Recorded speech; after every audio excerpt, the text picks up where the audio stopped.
My dear new friends, my name is Eddie Jaco, and I'm standing in front of you today as survivor of the Holocaust and a witness of the most tragic times in the history of mankind. I was a proud young German. I thought this was the best civilization that could be given to a young man like me. How wrong I was. On the 9th of November 1938, I returned from boarding school where I had lived under a false name for 5 years because I was a Jew. I lived away from my family like an orphan, getting an education and under enormous pressure and fear that somebody could find out that I was not Walter Schleif, who I pretended to be. I was in great danger. On that fateful night, I had arrived home, but my family had gone in hiding, and I was alone. I went to bed with my dog close by. At 5 a.m. on the 10th of November, 1938, 10 Nazis broke down the door of our house. And what they did to me, I am ashamed to tell you. It was so bad that I believed, Eddie, you're going to die today. After they made me witness the demolishing of our 200-year-old house and murdering my beloved dog Lulu, who had tried to protect me. In front of my eyes, I lost my dignity, my freedom, and my faith in humanity. I lost everything I lived for. I was reduced from a man to being nothing. What happened to my country where I was born in? The country of my ancestors, the country which produced Schiller, Goethe, Beethoven and Mozart. What had happened to my German friends, who became murderers? At the time, none of us understood that Kristallnacht, the night of the broken glass, when the fronts of Jewish-owned shops were smashed and the shops looted, and homes and synagogues were set on fire, was only the beginning of the nightmare of much, much worse to come. That day I was transported to my first concentration camp, Buchenwald, where I was kept with another 11,000 Jewish men for about 5 months. On the 2nd of May, 1939, I was released.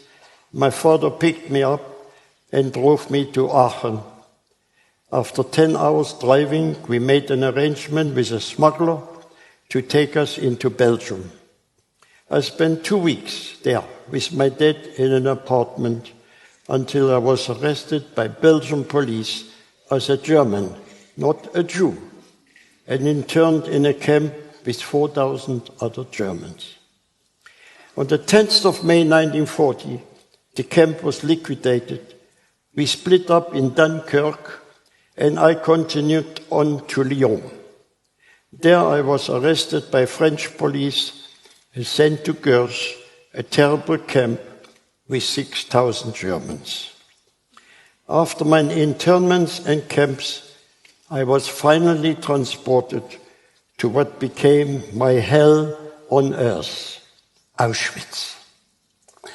My parents and sister were also transported to Auschwitz, and I was never to see my parents again.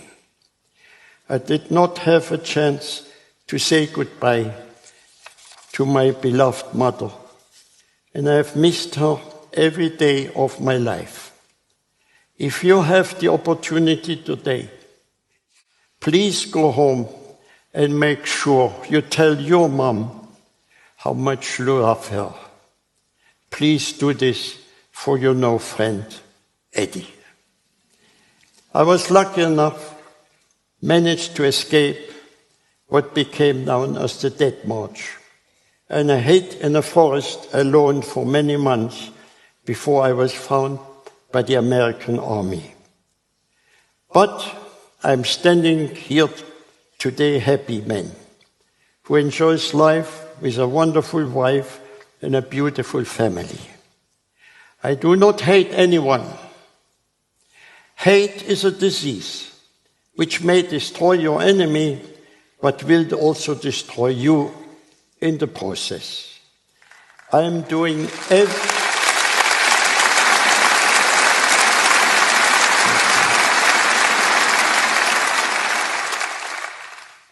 everything I can to make this world a better place for everyone. And I implore you all to do your best too. Let us ensure that this terrible tragedy, the worst in the history, may never happen again, and also will never ever be forgotten. After many years of hardship and hiding, on the 7th September 1945, after a long journey by train, I entered back into Belgium without any papers. Very shortly after that, I met and married my wife, Flor, to whom I have been married for 73 years.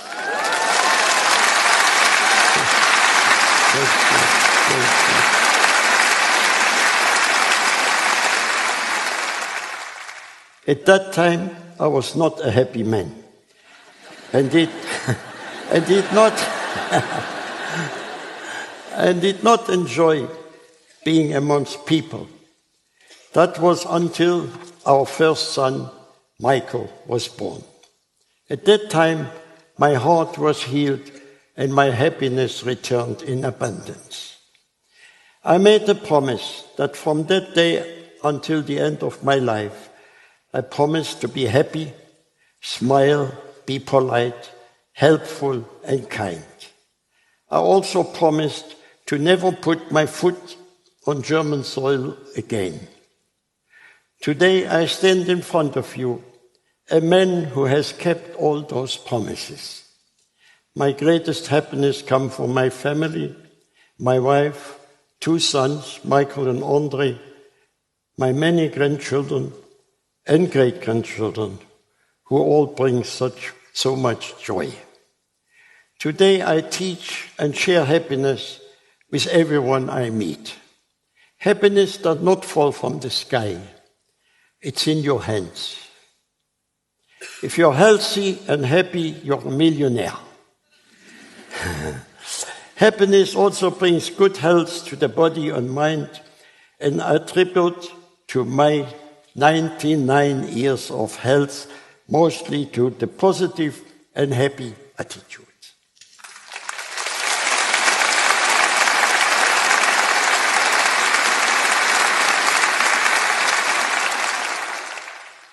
One flower is my garden. One good friend is my world. Young people today forget to stop. They're constantly running and don't know where they're running to. You should take time to be happy and enjoy life. There is a time to laugh and there's a time to cry. I see good things in life. Invite a friend or family member for a meal. Go for a walk. Tomorrow will come, but first enjoy today.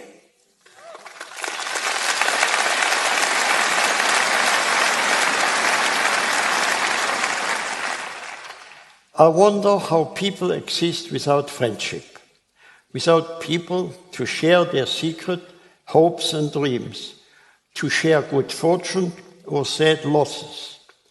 In the sweetness of friendship, let there be laughter and sharing of pleasure. Good times made better and bad times forgotten, due to the magic of friendship. For me, when I wake up, I'm happy because it is another day to enjoy. When I remember that I should have died a miserable death, but instead I'm alive, So I am aimed to help people who are down. I was at the bottom of the pit, so if I can make one miserable person smile, I am happy.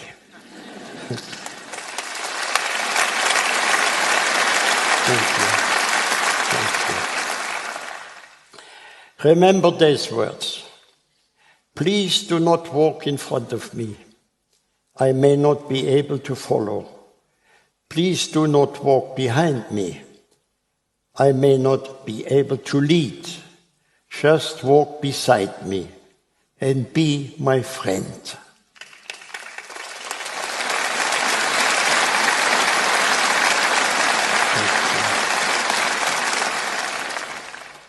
I will end my talk with a wish from my heart to all your hearts. May you always have lots of love to share, lots of good health to spare, and lots of good friends that care. Thank you for giving me the privilege of speaking you today. Thank you.